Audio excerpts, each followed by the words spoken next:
할렐루야. 5월달입니다. 어느덧 5월달이 됐습니다. 5월달은 가정의 달이죠. 가정의 달, 오늘은 첫 번째 주로 어린이 주일입니다. 어린이가 하나도 없는데 그러나 이 성경 말씀을 따라서 우리는 자녀들을 가르쳐야 됩니다.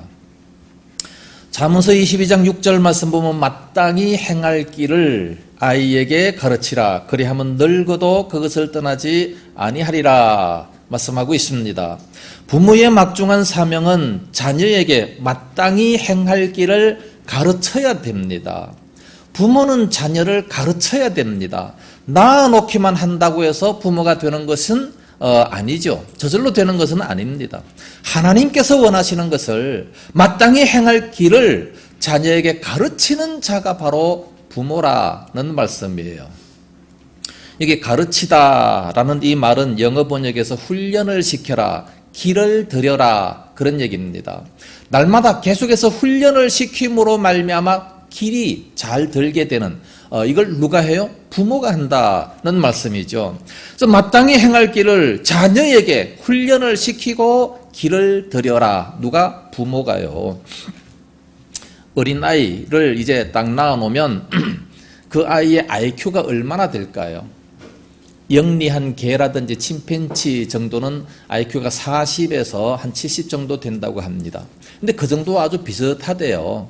처음에 자녀를 낳아놓으면 그와 같이 아주 동물적인 그런 수준에 머물러 있을 수밖에 없는 겁니다. 그러나 이 동물을 잘 훈련시키면 아주 유능한 그런 사냥개도 되고 하지 않습니까? 마찬가지로 그렇게 잘 훈련시키고 길을 들여야 그래야 IQ가 높아지게 되는 겁니다. 그 자녀가 IQ가 높아지게 되고 그리고 이제 훌륭한 사람으로 쓰임을 받을 수가 있게 되는 거지요. 그런데 사람을 훈련시킨다. 이게 참 굉장히 힘든 겁니다. 특히 예쁜 자식을 아주 혹독하게 훈련시킨다는 것은 참으로 어려운 문제가 아닐 수가 없는 겁니다. 옛날 이스라엘 사람들은 이 아이들을 교육에 특별히 힘썼던 것을 볼 수 있습니다. 세계에서 가장 유명한 이 교육 방법이 바로 유대인들의 교육 방법입니다. 이 유대인들은 교육 방법이 어떻습니까? 특별히 세 가지가 있습니다. 그 첫째는 율법 교육입니다. 성경을 가지고 교육을 시키는 것이죠. 두 번째는 회당 교육입니다. 철저하게 교회 생활로 교육을 시킵니다. 세 번째는 훈계 교육입니다. 훈계를 할 때 반드시 매를 들게 됩니다. 우리 같으면 아유 그 이쁜 거를 어떻게 매를 댈 수 있느냐? 못 되지요. 하지만 유대인들은 아주 어릴 때부터 매를 아끼지 아니하면 이미 늦는다 그렇게 얘기합니다. 일어나지도 못하고 걷지도 못한 아주 그 어린 나이에게 매를 든다는 거지 유대인들밖에 없어요. 그렇게 함으로 말미암아 이것은 된다 안 된다라고 하는 것을 분명하게 가르쳐주게 되는 겁니다. 이건 정말 안 되는 건데 때를 쓰니까 어쩔 수 없이 해준다. 그러면 그 아이의 인격은 다 망치는 거예요. 어쩔 수 없는 건 없죠. 안 되는 건 안 되는 겁니다. 아니 어린아이에게 막 칼을 달라 그러면 어쩔 수 없어서 줍니까? 안 주잖아요. 아무리 어쩔 수 없어도 그것은 주면 안 되는 거예요. 그러니까 되는 건 되고 안 되는 건 끝까지 안 되게끔 매를 들어서라도 그렇게 가르친다는 말씀이에요. 그래서 유대인들은요 전 세계에서 가장 정직하고 가장 성실합니다. 전 세계에서 노벨상을 받는 사람이 이 유대인들 이스라엘에서 다 나오지 않습니까? 아이들은 태중에서 대개 8주째 정도에서부터 이제 소리에 반응합니다. 그러다가 5개월 정도 되면 이제 아주 잘 듣게 된다고 합니다. 그래서 이 자녀 교육은 태중에서부터 시작이 되지 않습니까? 태교 교육이라고 해서 이 태중에서부터 이제 시작이 되게 되는 겁니다. 미국에 이 도로시 나탈락 박사라고 하는 사람이 있는데 이 사람이 2년 동안 시험을 했대요. 음악을 가지고 이 식물에 미치는 영향에 대해서 지속적으로 실험을 했는데 하루에 3시간씩 락 뮤직이라든지 사단적인 이 음악을 식물에 들려줬더니 한 달도 채 못 가가지고 끔찍한 결과가 나왔는데 어린 호박에 막 주름살이 막 생기고 토마토는 납작해졌고 옥수수는 꾸부정하게 부러져 있는 이런 모습을 보게 됐다고 합니다. 그 반면에 왈츠라든지 뭐 세레나데라든지 이런 것을 들려준 그런 식물들은 아주 생기가 있고 막 싱그럽게 자랐고 열매도 알차고 아주 윤기가 막 반달반달하게 있었다고 합니다. 식물도 그런데 인격이 있는 우리 인간을 우리가 어떻게 교육을 해야 되겠습니까? 사단적인 그런 음악을 들으면서 우리가 자라나야 되겠습니까? 안 되죠. 그럼 아주 나쁜 인격으로 자랄 수밖에 없다는 말씀이에요. 그래서 오늘 본문에 마땅히 행할 일을 아이들에게, 자녀들에게 가르치라 말씀하고 있습니다. 우리가 자녀들을 잘 가르칠 때 그 가정이 살고 교회가 살고 이 민족이 살아나갈 수가 있게 되는 겁니다. 참으로 가르치기 힘들죠. 그렇지만 가르치라 말씀합니다. 여기 아이에게 가르치라, 아이라고 번역된 이 히브리 원어를 보면 유아도 되고 소년도 되고 어린이도 되고 청년도 됩니다. 청년이라고도 번역할 수 있어요. 그러니까 자기 자녀는 부모가 가르치는 겁니다. 청년까지도 가르칠 수 있다는 말씀이에요. 히브리 격언에 예루살렘이 멸망한 것은 자녀를 바로 제대로 가르치지 않았기 때문이다, 그렇게 얘기합니다. 그 예루살렘 성이 왜 멸망했느냐? 자녀를 안 가르쳤기 때문에. 그래서 군대에 망한 것이 아니라 교육되지 않았기 때문에 그래서 망했다 생각을 합니다. 그래서 히브리 민족의 이 교육은 조기 교육으로 굉장히 유명합니다. 나라를 잃어버린 2000년 동안 이 유대인들은 자녀 교육을 아주 잘했습니다. 언어도 다르고 문화도 다르고 역사와 전통을 다 다르지만 그러나 그 자기의 그 고유의 민족의 역사, 그것을 계속해서 2000년 동안 자녀들에게 가르치는 겁니다. 그래서 2000년 동안 나라가 없었지만 그러나 다시 나라를 찾게 되는 그런 모습을 보게 됩니다. 그것은 바로 자녀 교육, 그 정신이 유대민족들은 살아있었기 때문이다라고 얘기를 합니다. 자식은 바로 여호와의 주신 기업이요 태의 열매는 그의 상급이라 말씀했습니다. 그러므로 자녀처럼 소중한 선물이 어디에 있습니까? 영국 사람들의 흔히 쓰는 격언에 집안에 아이들이 없는 것은 마치 세상에 태양이 없는 것과 마찬가지다 그랬어요. 그러니까 집안에 아이들이 반드시 있어야 그래야 행복한 가정이 되고 즐거운 그런 가정이 될 수가 있는 겁니다. 물론 자식들을 키우다가 보면 힘든 일이 많아요. 요즘에 왜 청년들이 왜 결혼 안 합니까? 자식 키우는데 너무 힘들고 돈이 많이 들기 때문에, 그러므로 자식을 아예 안 낳는 모습을 보게 됩니다. 그러나 성경에 소가 없으면 구유는 깨끗하거니와 그로 말미암아 얻는 것이 엄청나게 많다 말씀합니다. 자녀를 키우는 것이 물론 힘들지만 그러나 그로 말미암아 가정에 행복이 넘치고 기쁨이 넘치고 죽을 때까지 일생 동안 은혜가 넘치는 그런 모습이 있게 된다는 거죠. 그러므로 자식 하나만 잘 길러보세요. 예? 조수미 같은 자식 하나만 길러보세요. 그 박찬호 같은 자식 하나만 길러보세요. 다윗 같은 사람 하나만 좀 길러보세요. 내 자식 중에 어떤 자식이 그런 자식이 나올지 모르니까 많이 낳아야 됩니다. 다윗은 8번째 자녀잖아요. 만약에 그의 아버지 이새가 7명까지 낳고 너무 많이 낳았다, 이제 뭐 한탔으니까 럭키 7 그만 낳자 그랬으면 다윗은 안 태어났어요. 할 수만 있는 대로 많이 태어나게 하면, 많이 낳고 보면 다윗 같은 그런 자식이 나올 수가 있다는 말씀입니다. 우리 승희가 처음에 참 아기를 안 낳으려고 그랬어요. 그러나 하나 낳고 보니까 얼마나 좋아요. 둘은 절대로 안 난다. 왜? 이 뜻이 너무 심하기 때문에. 그런데 둘 낳고 보니까 너무 좋은 거예요. 키우기도 훨씬 수월합니다. 지들 둘이 노니까 내가 직접 안 봐도 되잖아요. 그러니까 이게 놓으면 놓을수록 더 재미있고 더 행복해지고 더 좋다는 얘기예요. 그러면 우리들도 많이 낳아야 되는데, 청년들이 좀 있어야 그런 얘기를 많이 할 수 있는데 이미 공장문을 다 닫아가지고 뭐 우리들에게 무슨 얘기를 하겠습니까? 그러나 손자들을 봐도 반드시 이렇게 잘 가르칠 수 있는 모습이 돼야 됩니다. 물론 자녀 교육에 중요한 것은 알지만 무엇을 어떻게 가르쳐야 마땅히 행할 길을 가르칠 수 있는지, 오늘날 이 시대 교육은요, 권리를 많이 주장합니다. 어린이의 권리도 주장하고 여성의 권리도 주장하고 노동의 권리도 많이 주장합니다.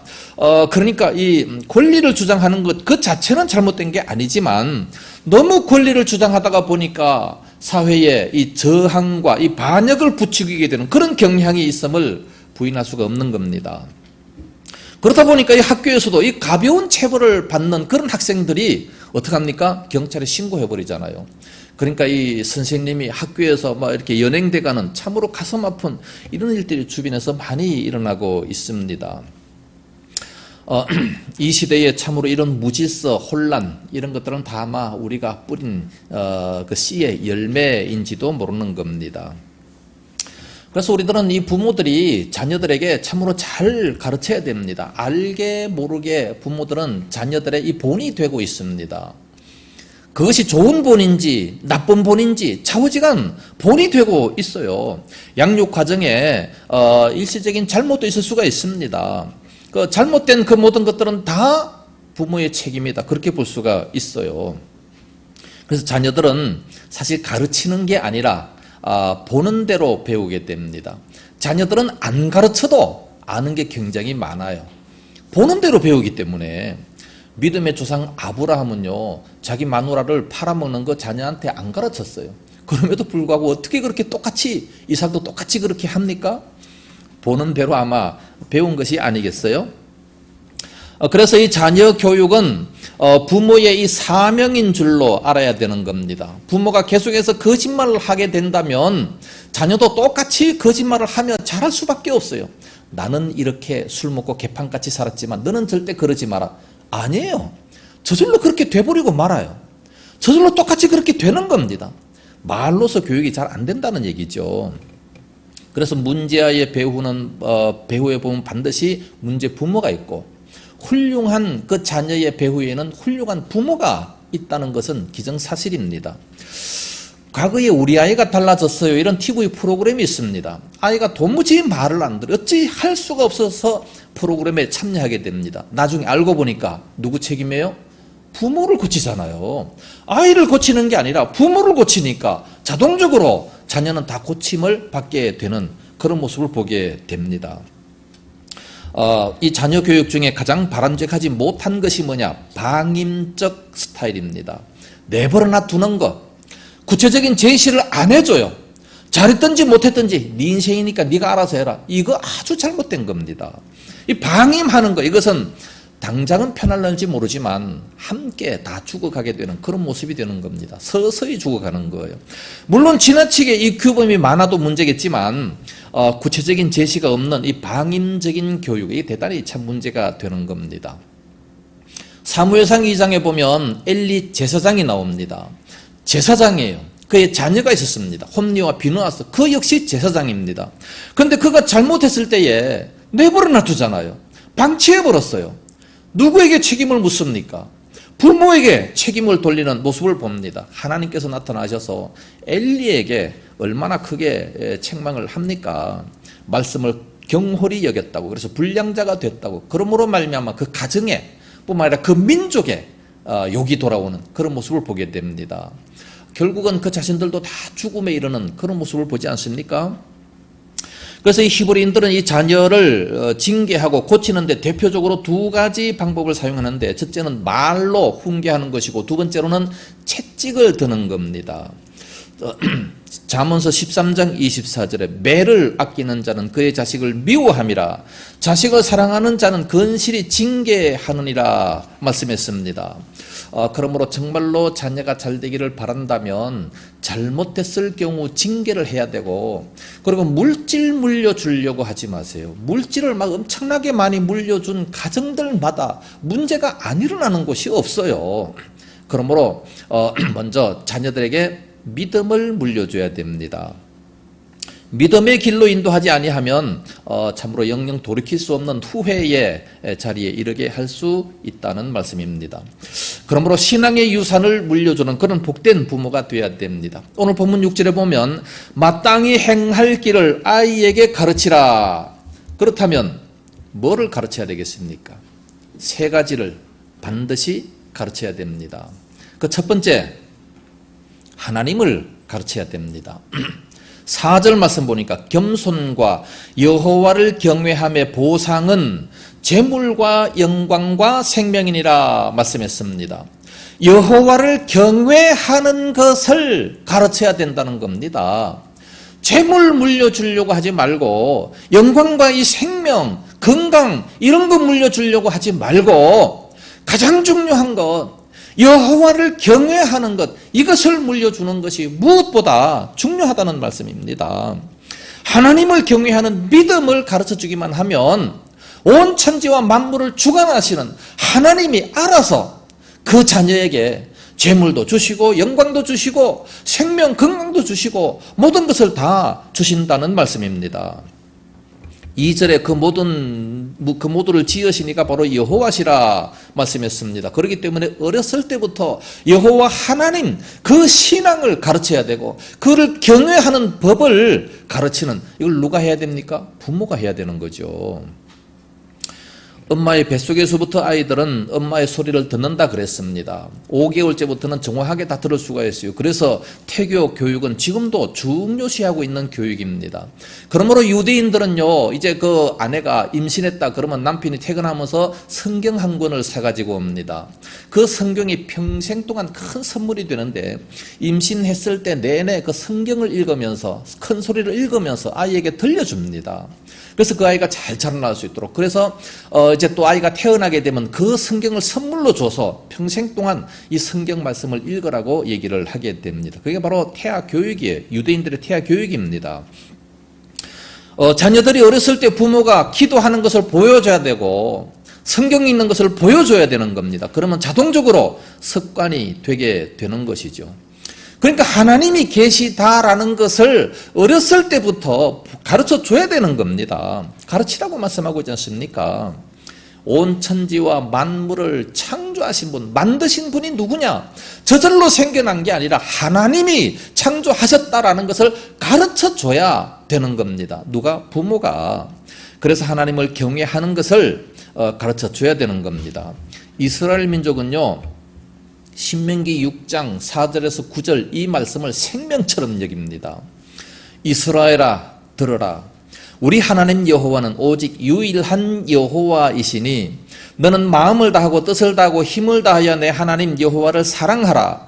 오늘 내가 네게 명하는 이 말씀을 너는 마음에 새기고 내 자녀에게 부지런히 가르치며 집에 앉았을 때이든지 길을 갈 때이든지 누워있을 때이든지 일어날 때이든지 이 말씀을 강론할 것이며 너는 또 그것을 내 손목에 매어 기호를 삼으며 내 미간에 붙여 표로 삼고 또 내 집 문설주와 바깥 문에 기록할지니라. 이 말씀을 생명처럼 여깁니다. 그래서 항상 이 말씀을 붙잡고 살아가는 그 민족이 바로 이스라엘 유대 민족입니다.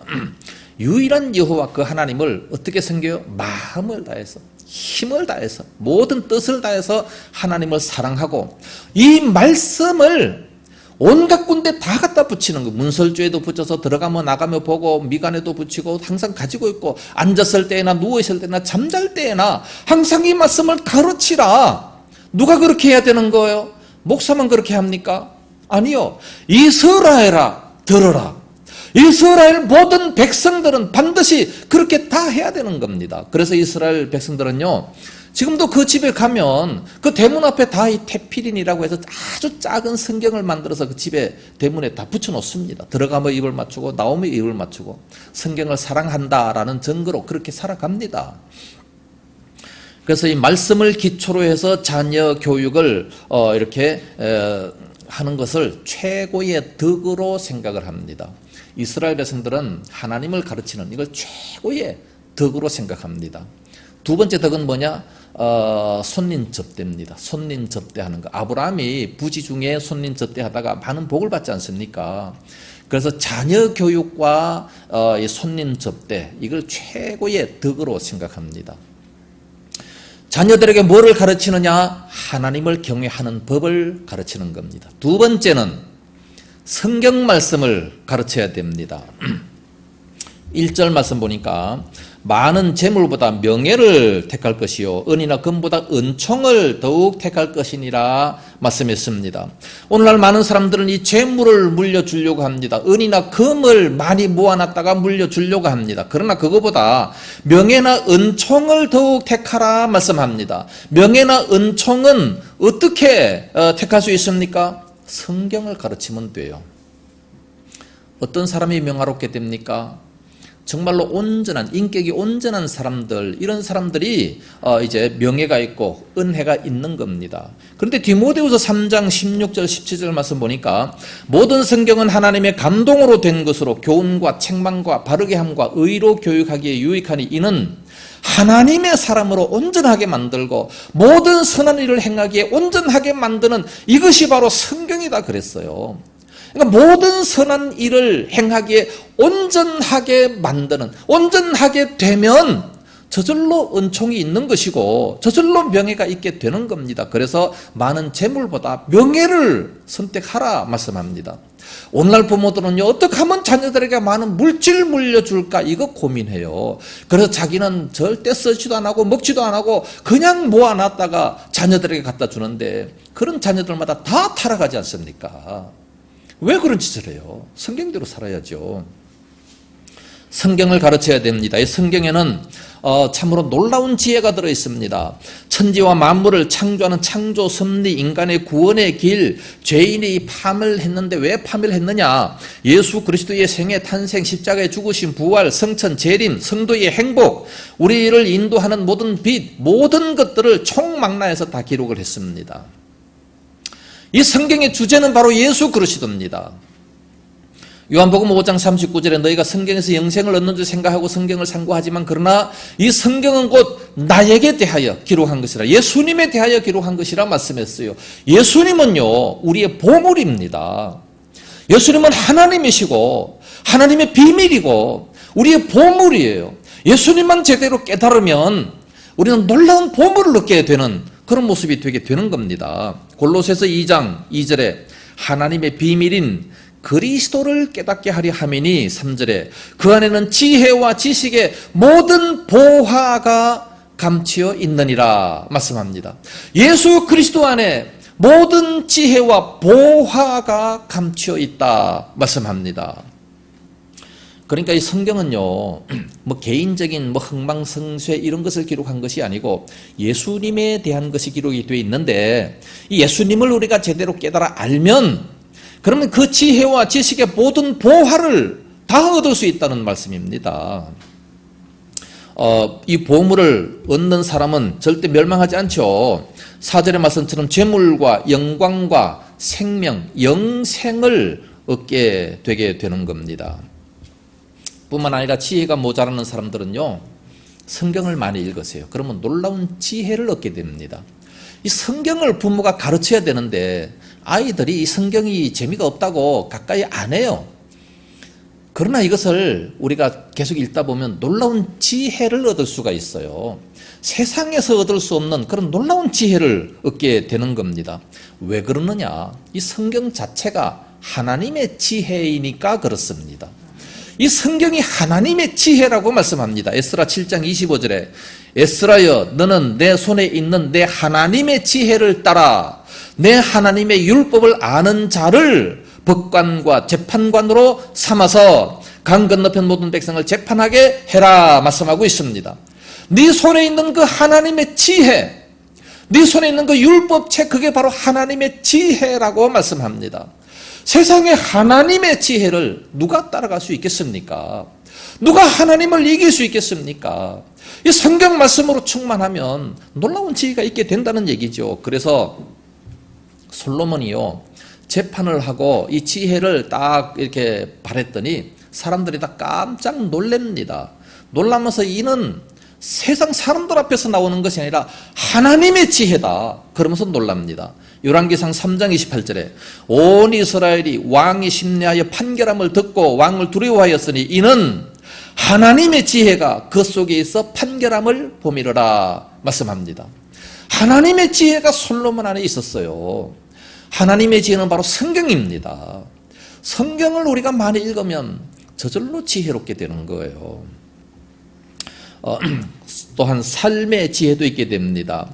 참으로 이 성경이라고 하는 것은 3,500년 전에 기록이 된, 신약은 2000년 됐지만 구약 성경은 3,500년 전에 기록이 됐지만, 그렇다고 해서 아주 고전이라든지 이런 게 아니고 현재 우리가 읽어도 너무나도 놀라운 지혜의 책이 되는 겁니다. 세상에 10년 전에 쓴 책도 벌써 구전이 돼요. 그런데 이것은 3,500년 전에 썼지만 하나님께서 쓰셨기 때문에, 하나님의 말씀이기 때문에 지금 우리가 읽어도 놀라운 은혜가 되는 그런 책 아니겠습니까? 시편 119편 98절에서 100절 말씀까지 보면 이 하나님의 말씀이 원수보다 지혜롭게 하고, 자기의 선생님보다, 스승보다 더 지혜롭게 하고, 노인보다 더 명철하게 한다 말씀했어요. 옛날에는요, 모르는 것이 있으면 노인들한테 가서 다 물었어요. 왜냐하면 그 삶의 경험이 있기 때문에 노인들한테 가서 물으면 다 알아요. 요즘은 스마트폰에 다 묻죠. 그런데 이 성경 말씀이 노인보다 더 지혜롭게 하고 선생님보다도 더 지혜롭게 만들어준다 그랬어요. 그러므로 스마트폰 찾아가지 말고 선생님 찾아가지 말고 성경을 읽으면 그보다 훨씬 더 지혜를 얻는다라고 말씀합니다. 그래서 다윗은요, 시편 119편 97절 말씀에 내가 주의 법을 어찌 그리 사랑하는지요, 내가 그것을 종일 작은 소리로 읊조리나이다 말씀합니다. 묵상한다는 얘기죠. 오늘날 우리들도 이 성경 말씀을 늘 가까이에서 이런 놀라운 지혜를 다 얻어 누릴 수 있기를 예수님 이름으로 축복합니다. 성경을 가르쳐야 되고, 세 번째 뭐를 가르쳐야 되느냐? 영혼 구원을 가르쳐야 됩니다. 5절 말씀 보면 패역한 자의 길에는 가시와 올무가 있거니와 영혼을 지키는 자는 이를 멀리 하느니라 말씀합니다. 사람은요, 내버려 놔두면 좋은 거는 안 배우고 나쁜 것만 배우게 됩니다.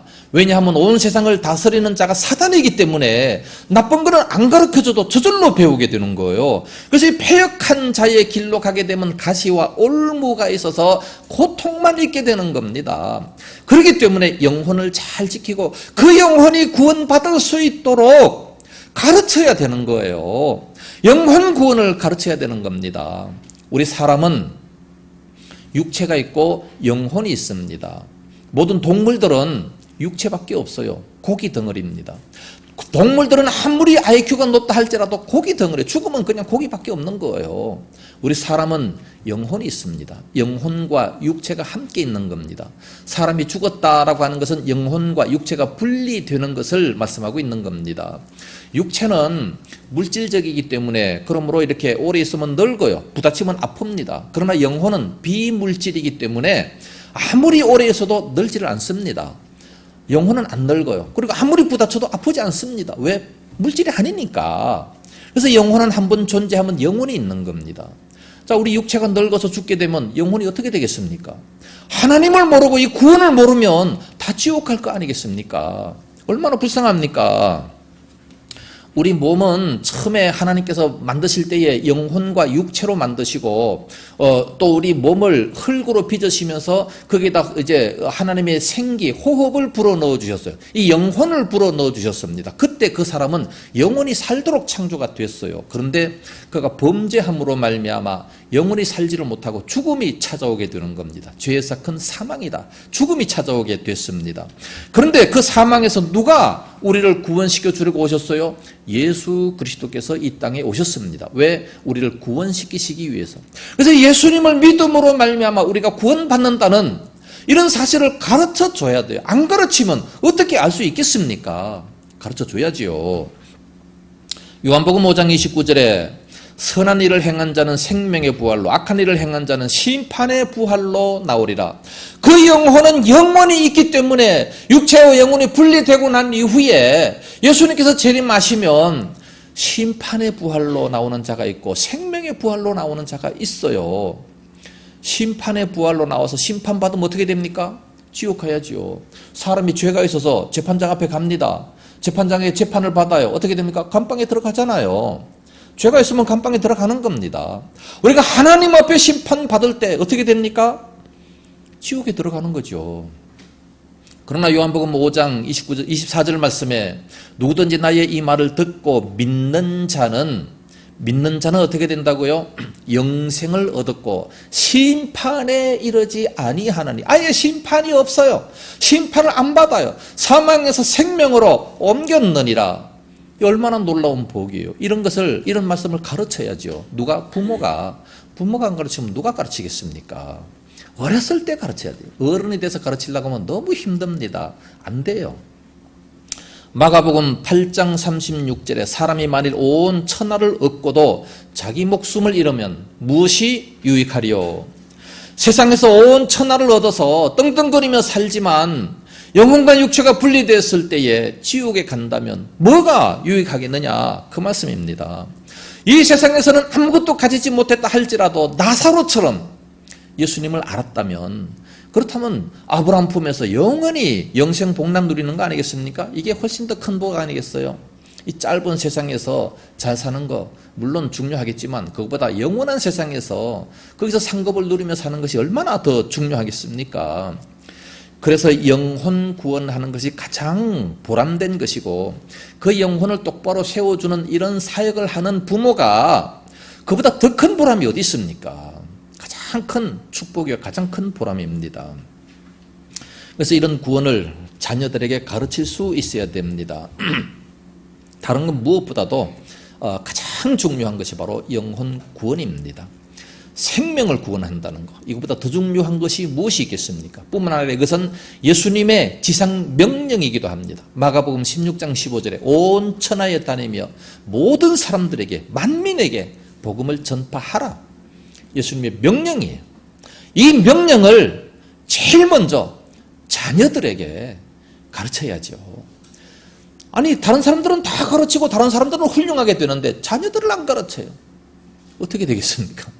그럼 바보죠.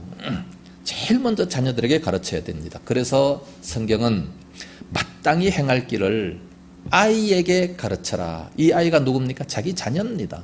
그리하면 늙어도 그것을 떠나지 아니하리라 그랬습니다. 뭐를 가르쳐야 된다고요? 첫째, 천지 만물을 창조하신 하나님을 가르치면서 하나님을 경외하는 방법을 가르쳐야 됩니다. 두 번째로는 하나님의 말씀인 성경을 가르쳐야 됩니다. 그러면 놀라운 지혜를 얻게 됩니다. 셋째는 사람에게만 있는 영혼 구원을 가르치라 그랬습니다. 부모가 아이에게 무엇을 가르쳐야 하는지를 분명히 보여주고 있습니다. 이렇게 가르쳐줘야 됩니다. 요즘에 많은 부모들은요, 그 자녀가 잘 되기 위해서 과외를 시키는데 한 과목에 1,000,000원짜리 과외를 시키는 고액 과외도 있습니다. 1,000,000원짜리 그 과외를 시켜서 그 아이가 잘 됩니까? 물론 좋은 대학에 들어갈 수는 있어요. 지식을 습득할 수 있기 때문에. 그러나 그 지식 가지고 지혜롭게 살 수 있습니까? 아니에요. 지식과 지혜는 전혀 다른 겁니다. 아우구스티누스라고 하는 이 철학자는 사람은 하나님이 없는 교육은 약삭빠른 악마를 생산할 뿐이다. 그렇게 얘기했습니다. 하나님이 없는 교육은 악마를 생산할 뿐이다. 그렇게 얘기했어요. 하나님이 없는 교육 아무리 시켜보세요. 악마적인 것밖에 없다는 얘기입니다. 그래서 한 과목에 1,000,000원씩이나 들여서 악마를 생산하지 말고 하나님의 자녀를 만들어야지요. 복받는 자녀들을 만들어야 될 거 아니겠습니까? 그래서 천국 가정을 이루어야지 예수님이 없는 가정은 그것은 집단입니다. 가정이 아니고 집단입니다. 그저 그냥 같이 모여 있는 거죠. 그래서 예수님을 모신 가정이 진정 축복의 가정이 될 수 있습니다. 유대인 600만 명을 학살했던 이 히틀러가 있는데 그 히틀러의 참모 괴링이라는 사람이 있습니다. 이 사람도 사형을 당했는데 사형을 당하기 전에 유언을 합니다. 무슨 유언을 했느냐? 내 어린 딸을 제발 교회로 좀 보내주세요. 마지막에 그런 유언을 했습니다. 교회로 보내달라고. 그래서 하나님을 알게 해달라고. 저 유대인들이 믿는 그 하나님을 좀 알게 해달라고 유언을 하고 이제 사형을 당했다는 얘기입니다. 다이제스트에 소개된 이야기인데 6명의 아이를 기른 그 어머니가 있습니다. 그 어머니가 주일날 아침에 그 6명의 아이를 데리고 막 교회로 막 이렇게 막 쭈루쭈루 오는 모습을 두 아이 낳은 그 어머니가 보고 깜짝 놀라서 묻습니다. 나는 2명을 데리고 오는 것도 이렇게 힘든데 당신은 어떻게 6명이나 되는 저 아이를 저렇게 옷을 다 입혀가지고 이렇게 데리고 옵니까? 어떻게 그 방법이 도대체 뭡니까? 그랬더니 2명의 그 아이가 2명의 아이를 키운 그 어머니가 이렇게 얘기합니다. 그래서 나는 토요일 날 저녁 때가 되면 다 목욕을 시키고 그리고 새 옷을 다 입힙니다. 그 새 옷을 입히고 난 이후에 재웁니다. 그러면 그 옷은 좀 구겨진다 할지라도 그의 영혼은 구겨지지 않습니다. 그러면서 그를 깨워서 바로 이렇게 온다는 거예요. 이런 준비성이 있지 않습니까? 옷이 중요한 게 아니고 영혼이 중요하잖아요. 예? 옷을 구기는 것은 그 아무것도 아닌 겁니다. 결론적으로 잠언서 22장 1절에 22장 6절에 마땅히 행할 길을 아이에게 가르치라. 그래 하면 늙어도 그것을 떠나지 아니하리라. 언제? 어렸을 때부터, 임신했을 때부터, 태아 교육 때부터 그렇게 해야 되는 겁니다. 이미 공작문을 닫으신 분들은 이제 손자들을 그렇게 해야 되고, 손자가 없으신 분들은 주변에 뭐 아니면 교회에 뭐 이웃에 뭐 사람들은 많습니다. 좌우지간 하나님 경외하는 것을 가르치고 누구에게든지 성경을 가르치고 영혼 구원하는 것을 가르쳐야 됩니다.